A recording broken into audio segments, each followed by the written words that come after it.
آج 11ویں شریف کا مہینہ ہے، تو ہم پیران پیر حضور غوث العظم دستگیر اور رضی اللہ تعالیٰ عنہ ان کے بارے میں ان کی معلومات حاصل کریں گے انشاءاللہ تبارک و تعالی۔ تو پیران پیر، ان کا لقب بڑا ہے، ان کا نام بڑا ہے، ان کا مرتبہ بڑا ہے۔ کہا جاتا ہے کہ جس طرح حضور صلی اللہ تعالیٰ علیہ وآلہ وسلم کا مرتبہ تمام انبیاء کرام میں اور تمام رسولوں میں ہے، اسی طرح غوث پاک رضی اللہ تعالیٰ عنہ کا مرتبہ تمام اولیاء کرام میں ان کا مرتبہ سب سے بلند و بالا ہے۔ تو ان کی مختصر سی معلومات: سرکار بغداد حضور غوث پاک اور رضی اللہ تعالیٰ عنہ، ان کا اسم مبارک یعنی ان کا نام مبارک عبد القادر ہے۔ ہم جنہیں غوث پاک کہتے ہیں، غوث اعظم کہتے ہیں، پیران پیر کہتے ہیں، ان کا نام عبد القادر ان کا نام ہے، اور آپ کی کنیت ابو محمد، اور آپ کے القابات جو ہیں بہت پیارے القابات ہیں۔ آپ کو محی الدین کہا جاتا ہے، دین کو زندہ کرنے والے۔ دوسرا، محبوب سبحانی، اللہ تبارک و تعالیٰ کے حبیب حضور صلی اللہ تعالیٰ علیہ وآلہ وسلم ہے، لیکن اولیاء کرام میں اللہ کے حبیب کا لقب جو ہے دو شخصیات کو ملا ہے۔ ایک خواجہ نظام الدین اولیاء رحمۃ اللہ تعالیٰ علیہ کو ہے، اور دوسرا غوث پاک رضی اللہ تعالیٰ عنہ۔ خواجہ نظام الدین اولیاء کو محبوب الہی کہا جاتا ہے، ان کا لقب جو ہے محبوب الہی ہے، اور ان کا محبوب سبحانی ہے، یعنی اللہ ہی کا نام ہے محبوب سبحانی۔ دوسرا لقب ہے غوث الثقلین، پھر غوث العظم وغیرہ آپ کے مشہور القابات ہیں۔ آپ کی ولادت باسعادت 470 ہجری میں بغداد شریف کے قریب ایک قصبہ تھا جس کا نام جیلان ہے۔ آپ جیلان میں پیدا ہوئے، 470 ہجری میں آپ کی ولادت ہوئی، اور 561 ہجری میں بغداد شریف میں ہی آپ نے وصال فرمایا، یعنی 91 ایئرس آپ کی ایج رہی، 91 سال کی آپ کی حیات مبارکہ ہے۔ اس حیات مبارکہ میں آپ نے دین کی بہت بڑی خدمت کی ہے، اس لیے آپ کو غوث الثقلین کہا جاتا ہے۔ اب غوث کسے کہتے ہیں، اس کا ایک یہاں پر لکھا ہے، وہ پڑھتا ہوں۔ غوثیت بزرگی کا ایک خاص درجہ ہے۔ لفظ غوث کے لغوی معنی ہے فریاد رس، یعنی فریاد کو پہنچنے والا۔ چونکہ حضرت شیخ عبد القادر جیلانی رحمۃ اللہ تعالیٰ علیہ غریبوں، بے کسوں اور حاجت مندوں کے مددگار ہیں، اس لیے آپ کو غوث اعظم کے خطاب سے سرفراز کیا گیا، اور بعض عقیدت مند آپ کو پیران پیر دستگیر کے لقب سے بھی یاد کرتے ہیں۔ یہ چند معلومات تھیں، تو آج ایک حکایت ان کی شان اور ان کا رتبہ اور ان کا مرتبہ بیان کرنے والی کی حکایت میں آپ کے سامنے بیان کرتا ہوں۔ وہ حکایت یوں ہے کہ ابھی میں نے نام لیا کہ اللہ کے حبیب تو حضور صلی اللہ تعالیٰ علیہ وآلہ وسلم ہے۔ اللہ کے ایک ہی حبیب ہیں، حضور صلی اللہ تعالیٰ علیہ وآلہ وسلم۔ اللہ نے اپنے حبیب سے محبت کی، ان کی محبت میں ساری کائنات کو بنایا۔ لیکن اولیاء کرام میں یہ محبوب کا لقب دو شخصیات کو حاصل ہے، ایک محبوب الہی اور دوسرے محبوب سبحانی۔ محبوب الہی خواجہ نظام الدین اولیاء رحمۃ اللہ تعالیٰ علیہ، اور یہ واقعہ میں ان کا بھی ذکر ہے، اور ان کا جو سلسلہ ہے وہ چشتیہ سلسلہ ہے، اور ان کے نام سے چشتیہ نظامیہ کہلاتا ہے، اور میں سلسلہ چشتیہ نظامیہ میں بیعت ہوں۔ تو یہ ہمارے ہی سلسلے کا واقعہ ہے کہ خواجہ نظام الدین اولیاء رحمۃ اللہ تعالیٰ علیہ اور ان کے مرید امیر خسرو، یہ پیر اور مرید کی بہت بہترین جوڑی ہے۔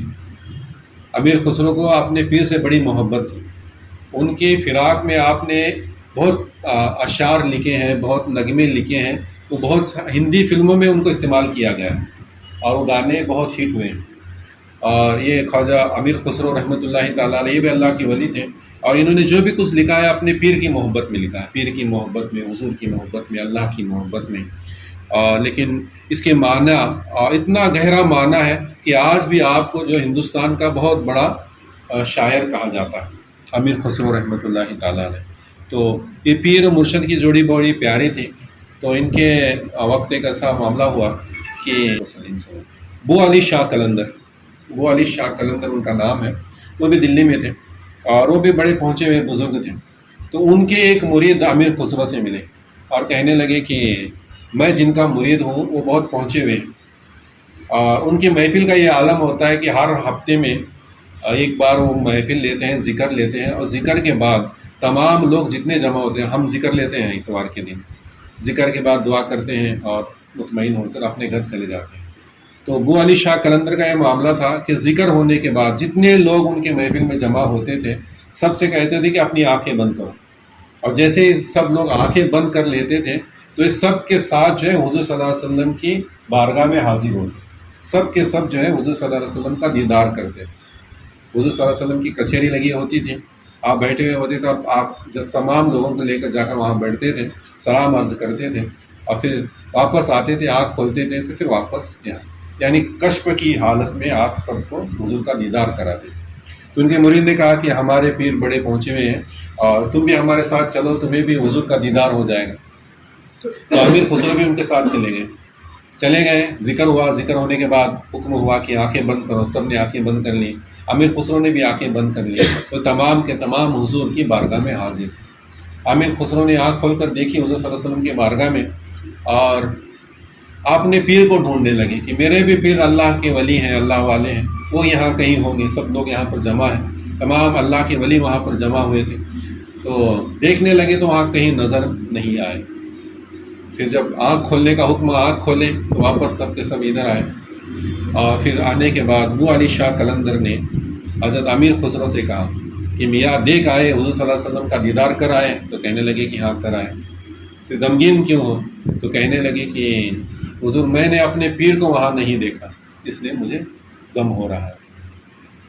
تو اسی غم کی حالت میں واپس آئے اپنے پیر کے پاس، خواجہ نظام الدین اولیاء رحمۃ اللہ تعالیٰ علیہ کے پاس، اور کہنے لگے کہ حضور میں ابو علی شاہ قلندر رحمۃ اللہ تعالیٰ علیہ کی محفل میں گیا تھا اور ان کا یہ معاملہ ہے، آنکھیں بند کر کے حضور کا دیدار کراتے ہیں. تو میں نے آنکھیں بند کی، مجھے دیدار بھی ہوا اور وہاں تمام اولیاء کرام جمع تھے، لیکن آپ مجھے نظر نہیں آئے، اس لیے میں غمگین ہوں.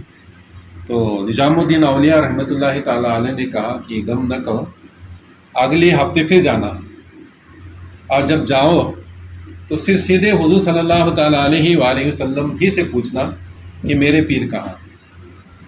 پھر دوسرے ہفتے وہی ہوا، آنکھیں بند کرنے کا حکم ہوا، آنکھیں بند کی گئیں تو تمام کے تمام جو ہے حضور کی بارگاہ میں حاضر تھے. امیر خسرو آگے بڑھتے ہیں اور حضور صلی اللہ تعالیٰ علیہ وآلہ وسلم کو سلام عرض کرتے ہیں، السلام علیکہ یا رسول اللہ، اور پوچھتے ہیں کہ میرے پیر کہاں ہے؟ یہاں تو تمام اولیاء کرام جمع ہے، میرے پیر کہاں ہیں؟ تو حضور صلی اللہ تعالیٰ علیہ وآلہ وسلم فرماتے ہیں کہ ایک منزل اوپر چلا جا. ایک منزل اوپر چلے جاتے ہیں تو وہاں پر بھی حضور صلی اللہ علیہ وسلم تشریف فرما ہے، وہاں پر بھی جو ہے مجلس لگی ہوئی ہے اور وہاں پر بھی اولیاء کرام جمع ہے. جو اولیاء کرام نیچے ہیں وہ اوپر نہیں ہے، الگ اولیاء کرام ہے، وہاں پر ایک مجلس لگی ہوئی ہے اور وہاں تعداد کم ہے، نیچے بہت زیادہ ہے اولیاء کرام، اوپر کم اولیاء کرام. وہاں دیکھا، پھر اپنے پیر کو ڈھونڈنے لگے، وہاں بھی نہیں پائے. تو پھر پوچھا تو حضور نے فرمایا کہ پھر اگلی منزل پر چلے جاؤ. پھر اوپر کی منزل پر جب چلے گئے تو وہاں پر بھی حضور صلی اللہ علیہ وسلم جلوہ افروز ہیں اور وہاں پر بھی اولیاء کرام بیٹھے ہوئے ہیں، لیکن ان کی تعداد کم ہے، دوسرے کے نسبت تیسرے میں کم ہے. پھر وہاں پر بھی دیکھا تو وہاں پر بھی کوئی نہیں ہے، وہاں پر بھی جو ان کے پیر نظر نہیں آ رہے. کہنے لگے کہ یا رسول اللہ میرے پیر کہاں ہے؟ کہا کہ ایک منزل آؤ اور اوپر چلا جائے. اسی طرح ہوتا رہا اور 7ویں منزل پر جب آپ پہنچے تو وہاں پر صرف حضور صلی اللہ تعالیٰ علیہ وآلہ وسلم جلوہ افروز ہیں اور حضور کے سیدھے طرف ایک نورانی شخص جلوہ افروز ہے اور بائیں طرف ایک نورانی شخص جلوہ افروز ہے اور سامنے ایک نورانی شخص جلوہ افروز ہے. امیر خسرو اوپر آتے ہیں اور آگے بڑھ کر سلام عرض کرتے ہیں اور پوچھتے ہیں کہ یا رسول اللہ میرے پیر کہاں ہیں؟ تو کہتے ہیں قریب آؤ. جو سامنے بیٹھے ہوئے تھے وہ نظام الدین اولیاء رحمۃ اللہ تعالیٰ علیہ تھے. اپنے پیر کو دیکھتے ہیں اور خوش ہوتے ہیں اور پھر آنکھ کھولنے کا حکم ہوتا ہے تو واپس چلے آتے ہیں. اب خوشی خوشی اپنے پیر کے پاس آئے امیر خسرو، اب خوشی خوشی جو ہے اپنے پیر کے پاس آئے اور کہنے لگے کہ میں گیا تھا آپ کے کہنے کے مطابق اور ایسا ہوا کہ حضور 7 منزلیں تھیں، ہر منزل پر حضور جلوہ افروز تھے، ہر منزل پر اولیاء کرام کا مجمع تھا۔ پہلی منزل میں بہت زیادہ اولیاء کرام تھے، اس کے بعد وہ تھوڑے کم تھے، پھر تھوڑے کم تھے، اور آخر میں صرف 3 اولیاء کرام رہ گئے تھے، اور وہاں پر میں نے آپ کو دیکھا، مجھے بڑی خوشی ہوئی۔ تو خواجہ نظام الدین اولیاء امیر خسرو سے پوچھتے ہیں کہ حضور کے سیدھے طرف کون تھے تم نے دیکھا، اور حضور کے دائیں طرف کون تھے تم نے دیکھا؟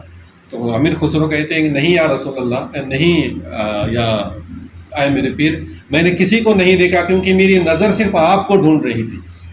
حضور کو دیکھنے کے بعد میں صرف آپ ہی کو تلاش کر رہا تھا، مجھے کسی اور کی کوئی حاجت بھی نہیں تھی اور دل میں کوئی تمنا بھی نہ تھی۔ میں نے آپ کو دیکھا، میرا دل مطمئن ہو گیا اور میں چلا۔ تو خواجہ نظام الدین اولیاء رحمۃ اللہ تعالیٰ علیہ فرماتے ہیں کہ ارے نادان، تیرے سیدھے طرف جو بیٹھے تھے وہ غوث پاک تھے۔ حضور صلی اللہ علیہ وسلم کے سیدھے طرف جو بیٹھے تھے وہ غوث پاک تھے، پیران پیر تھے، ان کا مرتبہ سب سے بلند و بالا ہے۔ اور ان کی بائیں طرف جو بیٹھے تھے وہ خواجہ غریب نواز تھے، ان کا بھی مرتبہ جو ہے ان کے بعد ہے، اور میں سامنے بیٹھا تھا، ان کے بعد میرا مرتبہ۔ تو کہنے کا مقصد یہ ہے کہ حضور غوث اعظم رضی اللہ تعالیٰ عنہ کا یہ مرتبہ ہے کہ جو حضور صلی اللہ علیہ وسلم کی جو کچہری لگی ہوئی تھی، تو پہلی کچہری میں تمام اولیاء کرام تھے، دوسرے کچہری میں جو اوپر کا منزل تھی اس میں ان سے بلند مقام والے تھے، اور آخر میں جو 3 رہ گئے تو ان 3 میں ایک غوث پاک تھے، دوسرے غریب نواز تھے، اور تیسرے خواجہ نظام الدین اولیاء تھے۔ یعنی ان کا تینوں کا مرتبہ بہت بلند و بالا ہے۔ تو آج کی حکایت ہمیں یہ بتاتی ہے کہ ہمارے پیر جن کی ہم 11ویں شریف مناتے ہیں، ہمارے پیران پیر، ان کا مرتبہ، ان کا رتبہ بہت بلند و بالا ہے۔